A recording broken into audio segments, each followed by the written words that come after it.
మాజీ ఉప ప్రధాని స్వాతంత్ర సమరయోధులు బాబు జగజ్జీవన్ రావు జయంతి వేడుకలను తెలుగుదేశం పార్టీ ఆధ్వర్యంలో ఆదివారం ఘనంగా నిర్వహించారు.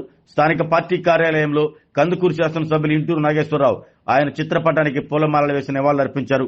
అనంతరం చర్చి సెంటర్లో జగజ్జీవన్ రావు విగ్రహానికి నేతలతో కలిసి పూలమాలలు వేసి నివాళులర్పించారు.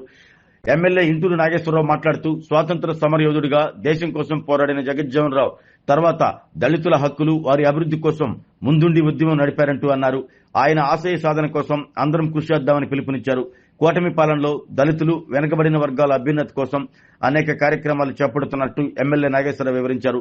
ఈ కార్యక్రమంలో పట్టణ టీడీపీ అధ్యక్షులు దమ్మ మల్లేశ్వరరావు, లింగసముద్రం మండల అధ్యక్షులు పూరిమెట్ల గురునాథం, గుడ్లూరు మండల అధ్యక్షులు జనగిర్ల నాగరాజు, నియోజకవర్గం ఎస్ఎస్ఎల్ అధ్యక్షులు పూరిమెట్ల మాల్యాద్రి, నెల్లూరు పార్లమెంట్ అధికార ప్రతినిధి చదలవాడ కొండయ్య, నియోజకవర్గ క్రిస్టియన్ సెల్ అధ్యక్షుడు రేబవరపు మాల్యాద్రి, పార్టీ నేతలు రైపాటి శ్రీను, గోచిపాతల మోషే, గురుజాల బెంజమిన్, మట్టిగుంట శ్రీను, వంకాయలపాటి రాజేంద్ర ప్రసాద్, మెండా లెనిన్, దువ్వూరి రమేష్, రాష్ట్ర విశ్వబ్రహ్మణ కార్పొరేషన్ డైరెక్టర్ చిరగపాటి మధు, రాష్ట్ర తెలుగు యువత ప్రధాన కార్యదర్శి బెజవాడ ప్రసాద్, రాష్ట్ర వాణిజ్య విభాగం కార్యనిర్వాహక కార్యదర్శి కోనం నరేంద్ర, నెల్లూరు పార్లమెంట్ కార్యనిర్వాహక కార్యదర్శి షేక్ రవి, నియోజకవర్గ తెలుగు రైతు అధ్యక్షులు అల్లం వెంకటేశ్వర్లు, నియోజకవర్గ బీసీసీల అధ్యక్షులు ముత్తు శ్రీను, పార్టీ నేతలు ఉప్పుటూరు శ్రీను, వంకాయలపాటి మాలాద్రి, గట్టంనేని లక్ష్మీ నరసింహ, వడ్డేళ్ల రవీంద్ర, పట్టణ తెలుగు యువత అధ్యక్షులు సవిడిపోయిన కృష్ణ, చుండూరు శ్రీను, వంకదారి శ్రీను, గుమ్మా శివ తదితరులు పాల్గొన్నారు.